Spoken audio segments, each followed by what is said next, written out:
Hello, everyone, and welcome to today's NAA iSeries webinar. I'm Curtis Kitchen, the Director of Publications and Trade Show for the National Auctioneers Association, and I'd like to thank you for joining us for today's newest iSeries installment.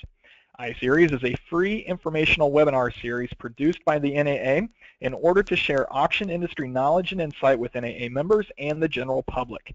We are excited to present today's topic on trend spotting in the auction industry, and before we do, we want to share more with you about the NAA. Headquartered in Overland Park, Kansas, NAA is the world's largest association dedicated to auction professionals and represents the interest of thousands of auction professionals in the United States and across the world. NAA is dedicated to providing educational programming and resources to help members advance themselves professionally. NAA members are an active, thriving, cutting-edge group who abide by a strict code of ethics and belong to a worldwide network made up of peers, buyers, and sellers. The NAA's mission is to provide critical resources to auction professionals that will enhance their skills and successes, and its vision is that NAA members are the preferred auction professionals used in the marketplace. Among resources provided is the iSeries, and today's session will be presented by longtime auction industry veteran Darron Meares. We are honored to say Darron is an active member of the NAA and a proud holder of several NAA auction designations, including CAI, BAS, and MPPA. Darron is the Chief Operating Officer of Meares Auction Group in Pelzer, South Carolina. He holds auctioneer licenses in South Carolina, North Carolina, Georgia, and Florida, and a real estate license in South Carolina. He handles coin auctions and works with business and bankruptcy liquidations. He is also an instructor for the Southeastern School of Auctioneering and presents frequently at state and international conventions. Before he begins his presentation, please note that you may take part in the conversation today. Type and submit your questions at any time during the presentation. These questions will then be asked during our brief Q&A period after his presentation has completed. After that, we will also ask that you please take part in a very short 3-question poll as well. With that, Darron, we thank you for joining us today in iSeries and for your presentation. That sounds good. Thank you for that introduction, and I am going to go ahead and get my presentation up and show my screen. So y'all are going to see just a little bit. Can you see my screen there? Just want to make sure that we are good to go there and show my screen. There we go. So now we are going to start with our presentation right here. I want to thank everybody for being here today and being a part of this presentation for the iSeries. It's one of my first iSeries presentations, and with the way that my computer is acting right now, I want to make sure that everybody can see the screen, so I'm going to open up my question box right there. So, yeah, Darron, just very quickly, it looks like we're having some issue with your presentation showing up. We're seeing a black screen. I don't know if you've got something up on your side. For some reason, it didn't hand it off to me. I'm going to make you the presenter again, and then I'm going to turn mine back on. Let's see what we've got here. All right, there's that, and okay, now see if you can switch me to the presenter mode and tell me if you see it. Okay, give us 1 second here. Okay, show my screen now. Do you see my screen right there? Yep, okay. There we go. All right. Good, good, good, good. Now, that's technology. You love technology when it works correctly. So, I appreciate everybody being here today. If I cough a little bit, I apologize. I'm getting over bronchitis, and I just conducted a fundraiser this morning, so this is in between 2 fundraisers today. I'm driving about 100 miles down the road and doing another one this evening, so glad to be a part of this. And what I'm doing today is a portion of my CAI Next presentation. Those of you that are CAI designation holders, you'll be able to come to the next class in Bloomington in March. We'll offer that again. And one of my topics is trend spotting. And one of the things that we look at when we're getting ready for the next big thing in auctioneering, we look for these trends. And so I was asked to put a presentation together, and trend spotting is one of those nouveau topics, let's say. Trend spotting has been around for years, but you really don't hear about it that much in the auction industry, even though when I start talking about this, some of you are going to say, well, yeah, I knew about that, and yeah, I knew that that was taking place, but I never really thought of it as a trend. So you're going to see a little bit of that as we move forward. And one thing that I do whenever I put together, excuse me, whenever I put together a presentation, I don't like a bunch of stuff on the screen. I don't like a bunch of jumble on there. You're all adult learners, and I'm not going to put together a bunch of text on the screen. So what I've got up there on the screen right now is just something that I wrote last night. I bought a new iPad, and one of the programs or apps that I had on there is called Paper, and you can write and draw and do a lot of things on there. Matter of fact, the notes that I sent Brandy and Curtis when I was sketching out this presentation was done completely on paper. So you'll see some of that as we go through. Apps are a huge trend right now, so there's a first idea that you can go ahead and put down. Everybody thinks about apps, but you don't really think about it as how you can use that for auctioneering or how some of these apps can be used for this. So as we move forward, you'll see some of this. So let's start out. What exactly is a trend? The definition is a general direction in which something is developing or changing. Auctioneering is said to be the second oldest profession in the world, and we always make a joke because we say that auctioneers were necessary to sell the assets of the people caught doing the oldest profession. But if you think about auctioneering, the majority of auctioneering technology, trends, advancement has happened in probably the last 50 years. And this is all trend-based.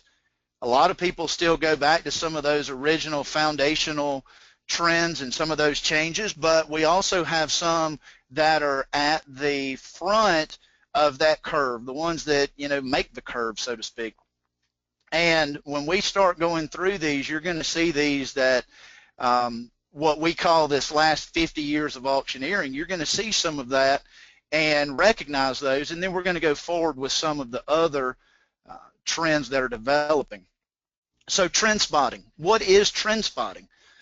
This is the actual identification of new trends. There are people that are in the fashion industry, music industry, publishing industry. They are always looking for the next trend. My wife is on the state textbook committee for science and technology for her grade level, and she was called to our state capitol to discuss textbooks for the next 5 years. You buy those on a 5-year basis, and excuse me, her big thing was, well, how many of you publishing companies are making digital learning? And only one company out of the 6 or 8 that were represented actually had a product already. Well, her school district is a one-to-one school district, which means that every child, 2nd grade through 12th grade, has an iPad throughout the school year. So the school district issues each of them an iPad, and so this is eliminating textbooks. This is a trend, but even in the publishing industry, the publishers are slow to adopt. They still want to put a book in people's hands. If you look back in business, one of the biggest trend spotting faux pas, if you go to any business school, is Kodak. Kodak made print photography for years, and they led the industry, and everybody said, well, it's going digital. And they said, no, no, no, people are always going to buy print film. Well, it almost led Kodak into bankruptcy. So if they had been forward thinking and watching some of these trends, it may not have had that big valley in their budget and in their history and in their, in their public opinion, so to speak. And that's a trend that we all take for granted today. You've got a digital camera on your phone, you've got a digital camera you use for your auctions or your appraisals. People don't think about that being a trend. Well, 10, 15 years ago, it really was. So that's an example of how trend spotting failed in that aspect. So what I want to tell you is start looking forward and open your eyes and see what the next trend is. So now, what are some real-world examples of these trends? And there again, this goes back to the paper app, and this is one sheet that I used from that paper app. If you look at this, is actually from an appraisal that I did yesterday. I had to appraise a doctor's office, and this was one of the photos of a piece of the furniture in the waiting room. It's a bookshelf, magazine rack. So I pulled this from my appraisal file, and it shows several different ways that people can start looking at trends. The first one up there in the top is Glenn Close, the actress, and I highlighted a section and showed fashion. Okay, fashion is a huge trend. Well, how about health? Of course, diabetes isn't a trend, even though we are trending toward more people being diabetic. It is one of those trends that people eat healthier and they look at their health, and it's to the point where diabetes actually looks like it has its own magazine, Diabetes Forecast, I believe. Then look down at celebrities. You've got Ryan Tannehill right there on the front of Sports Illustrated. If you want to see somebody that's a trend setter, just look at some of these celebrities. Whether you agree with it or not, if Kanye West or Beyonce or Taylor Swift or Brad Paisley or whoever the celebrity is on the award show wears something different, you'll see that trend multiplied between their fans. If someone has a particular music taste, same way. So those are trend setters, and the people that are trend spotters are the one going back going, yeah, right now, fringed clothing is in. Ladies that are on the iSeries today, you know it. You've seen it. So you know that fringe in parts of this country are coming back, and I view that as the Harley jackets with the leather fringe and all on it. Somebody started the trend, and now trend spotters have been out there and they said, we better start making clothes with this because it's the new trend, or it's back. It's been a trend for years, but now it's back. Down there at the bottom, that if you can see it down there, it says fresh picks. Food choices. Food choices are trends. Quinoa was a big trend over the past couple of years. Paleo diets. I do CrossFit, so paleo diets. That's huge. Whole30, that's a diet trend right now. So food choices, those are trends, and people start seeing those. So that's some real world examples of what sets these trends and how trends develop and give that definition. Back to that definition of a general direction in which something is developing or changing. Diets are changing, celebrities, clothing, music, fashion, whatever's changing. Health, the way people view their health are changing. So that fits the definition that we're talking about. So now go back to the next one. Trends are everywhere. Trends are everywhere. And what you are looking at on this one is what we see in auctioneering. And I know you're going to look at those and go, well, I've been doing all of that. Well, that's true, you have, but these are some auction trends that started. And most of these, matter of fact, everything on this list has exceeded the test of time. They're still here, they're still being utilized, and some are even being adapted today to the growing auction trends. So in the business world, you should always be on the lookout for the next trend to stay ahead of your competition. And some of those auction trends, PA system, of course, that was really one of the first trends that came in back in, 50 or so years ago. That was really the first trend because people would stand up and use their voice to amplify out to 25 or 50 people at an auction. And then a PA system came along, and now they can broadcast to 100. And then PA systems got better, and now you can broadcast as far out as many people as you want. Paper clerking tickets.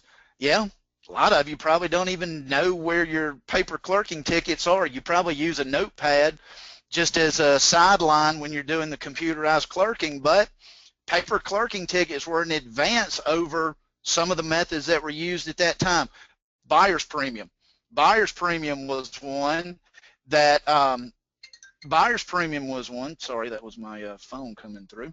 Buyer's premium.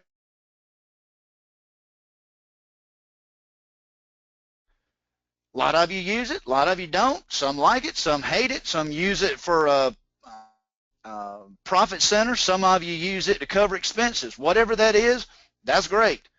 But buyer's premium is a trend. Computerized clerking, cashiering, websites, internet auctions, social media, the list keeps going. And like it says, some trends stay and some fade away. Most of these are still in play. Matter of fact, everything on this list is in play at some point in auctioneering today. So now, going down to the next slide, what we're going to look at is these trends are not for everyone. Some business owners get comfortable and they're used to their own methods, and they resist that change. And people are using, they're used to using what works now. Some people are averse to risk. I don't want to go out and try something new. I like what works now. And some people feel that looking for the next trend is a waste of time, or if it needs me, it'll find me. If I need to be doing this, then, it'll find me and I'll realize that I need to be looking at it. Well, those trends that are there today are there for a reason. They helped someone out. They helped people that were using a different method, and now this is another way to make your auction run smoother, make you more cost effective, cost efficient, make you look more professional. Whatever it is, those trends that are still here today were utilized by someone, and somebody spread the word. Somebody said, well, here's a trend, we need this. Well, then it was developed, it came in, and then they became a trendsetter, and everybody started following them. But these trends are not for everyone. And I know that some of you on the call today are going to be averse to some of the things that I say in here because of that reason, and that's okay. But what I want to tell you, what is the future? What is the future of auctioneering? Now, I'll go ahead and tell you, I'm not giving everything away that I will be talking about at CAI next, because a lot of that I am reserving for that presentation. But what I'm going to do today is talk to you about some of these issues that you're going to be running into and some of these trends that the auction method is taking. I just finished a speaking engagement with another association in Arizona, and they're talking about diversifying funds and alternative financing to buy deals and to fund purchases, and how to different advertising methods that are just, they are way over my head, but they're coming. And that's what they're looking at. The group that I spoke to, one of the guys was one of the first ones to conduct an internet auction. He said it cost him $1 million to put all the satellites in place to broadcast to 5 different locations, but his $229 million auction is still one of the highest grossing auctions ever.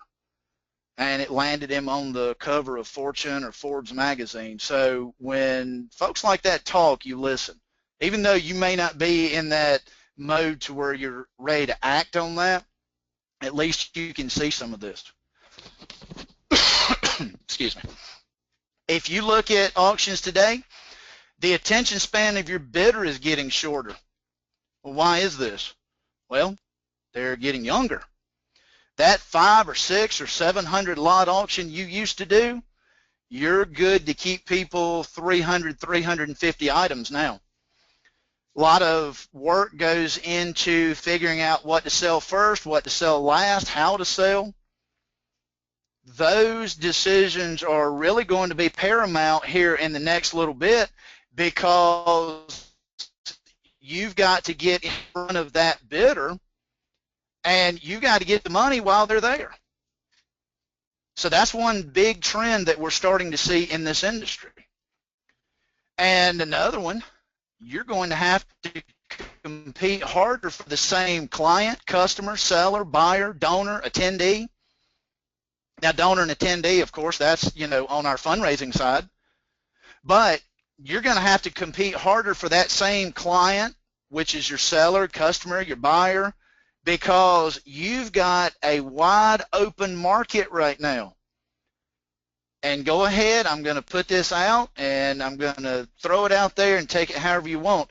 I don't believe the live auction method is going away. I feel that the live auction method is going to continue to adopt and adapt and figure out different ways to be utilized. Today at my fundraiser, there was no way that they could have raised the money without having a live bid caller there at the event, even though we had mobile bidding on the smartphones. So there's times when that live auction will be necessary. So I'm not saying any of that is going completely away, but I am talking with auctioneers. I had my brother went and worked an auction in Georgia a couple of weeks ago, and the auctioneer said, it's a great auction. It's a multi-million-dollar auction, but they said with all the expenses we have, we would have done better to do a virtual auction. And for those of you that don't know, a virtual auction is an online live auction, but it's the auctioneer calling bids to the computer. And there's no audience around them. Their audience is the bidders that are online. So you're going to see some more of that. You're going to see more of the timed online bidding, because your buyer, seller, donor, auction committee member, all of them are getting younger. We have bidder number 1, which is a reserve bid number. We've got probably 50 or 60 of these that we've had over the years. Whenever that lady comes in, she gets bidder number 1. Every time, her seat's down at the front in our auction gallery. We haven't seen her in 3 years because she's almost 80 years old, and she doesn't get out. She doesn't come to auctions. She has enough dolls in her doll collection. Your buyer, your seller, your donor, your auction committee members are getting younger. And this is a trend that will not end. Right now, the largest population group in the United States is the baby boomers. Second largest is Generation Y, or the millennials. The largest amount of wealth in the United States is held by the baby boomers, 97%. So you see where that shift is going. Auctioneering is getting younger. Auctioneering is getting younger because you are starting to see younger auctioneers getting into the business. And now I'm going to go ahead and tell you the big O. It's like I've been talking about. Online auctions are here to stay, and they're growing. and that's causing states to find new ways to regulate online auctions. There's only 1 or 2 states that actually have laws in effect right now, but I guarantee you the rest of the licensed states and the rest of the attorneys general are looking at ways to get in and regulate these auctions. Speaking of online, websites are nice when they're updated to comply with the new Google algorithms, but social is a growing trend. If you don't know if your website is compatible with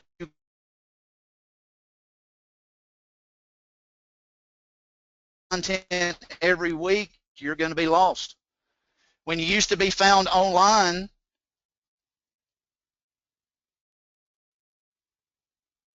now you will be found on social media if you're not already. Social media is huge, and I can't stress that enough. Facebook is not just for talking about what you did today. So what are these other areas? I'm getting ready to wrap up here so we can take questions. Marketing funnels, analytics, buyer behavior. If you want to learn about those, go to the ATS class, because John Schultz and Robert Mayo and Ryan George, they teach about that. How do you get the right advertising in front of the right person? Market segmentation. I'm not talking about I only sell real estate. It's I only sell real estate that's $1 million and up. I only sell commercial property. I only sell open land. Joint ventures, working with other auctioneers, putting these joint deals together. Partnerships outside of the franchise model. You got franchises that work together with members, but now you're going to start seeing that outside of that model because a lot of those people are leaving franchises. Buyer, you're going to buy or broker items and deals. Tim Luke is one that talks about that. He talks about how you broker items that you may not be accustomed to selling so that you can go and sell those for other people and make the commission. Ways to work with younger generations as a buyer or client, succession plans. The point with all of this is now is the time to open your eyes and get out of your comfort zone, because these trends are here. These trends are here to stay, and you're going to start seeing these trends more often because this is the way that auctioneering is going. Now, there's plenty of others. We can delve into these, but right now, this is where we are looking today. And I know a lot of you are dealing with these things now. A lot of you have already adopted these items, but those of you that haven't, now's the time to get on that wagon, because the boat hasn't left you yet. We just want to make sure that everybody is in tune with that and you become a trendsetter. So again, I apologize for coughing a little bit through that, but I appreciate the opportunity to speak today and look forward to questions and comments, and I'm always available via email or cell phone if you have any questions outside of this seminar as well.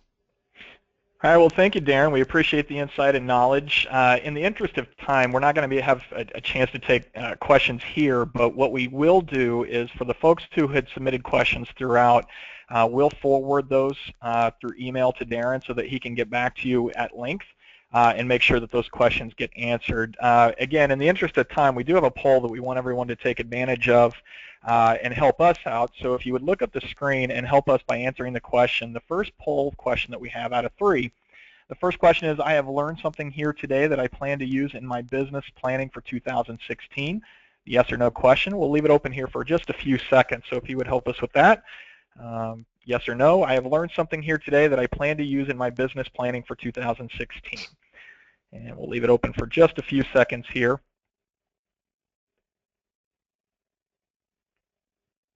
Okay, and then the second question that we have is that on a scale of 1 to 5, with 5 being the highest score and 1 being the lowest, how would you rate today's iSeries presentation? On a scale of 1 to 5, with 5 being the highest score, 1 being the lowest, how would you rate today's iSeries presentation? We'll give you just a few seconds to provide your feedback there.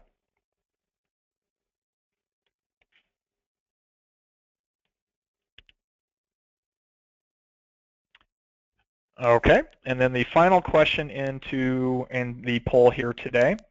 Of the following topics, which interest you most? And we have several categories here to pick from. So of the following topics, which interest you most? General marketing best practices, technology, social media marketing, general legal and ethical issues, or professional networking best practices. And so we'll just ask you to pick one of those, which of those topics interest you most, and we do value your feedback on this, so please answer.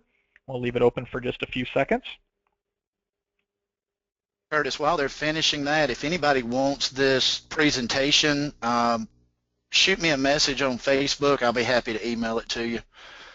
Oh, perfect. Yeah, and that'll lead right into our final wrap-up here. Darron, thank you for offering the slides up, and as always, you will get a replay of today's session through an emailed link by the end of the week. In addition, if you're an NAA member and you've missed any previous iSeries sessions or you'd like to hear them again, iSeries archives are available at auctioneers.org/NAA-education. Again, that was auctioneers.org/NAA-education. You'll need to be an active member and you need to log in to access those. And then our next iSeries webinar, as we wrap up here today, our next iSeries webinar is Wednesday, February 3rd at 2 p.m. Central on effectively structuring your auction business. We're really looking forward to that one. We hope you can join us. Again, Wednesday, February 3rd at 2 p.m. Central on effectively structuring your auction business. We'll send more information to everyone on that in the near future as well. Again, our thanks today to Darron for his presentation on trend spotting. Thank you to everyone for taking part in today's NAA iSeries. That will conclude today's webinar. And remember, the NAA iSeries exists because it's about you. Have a great afternoon.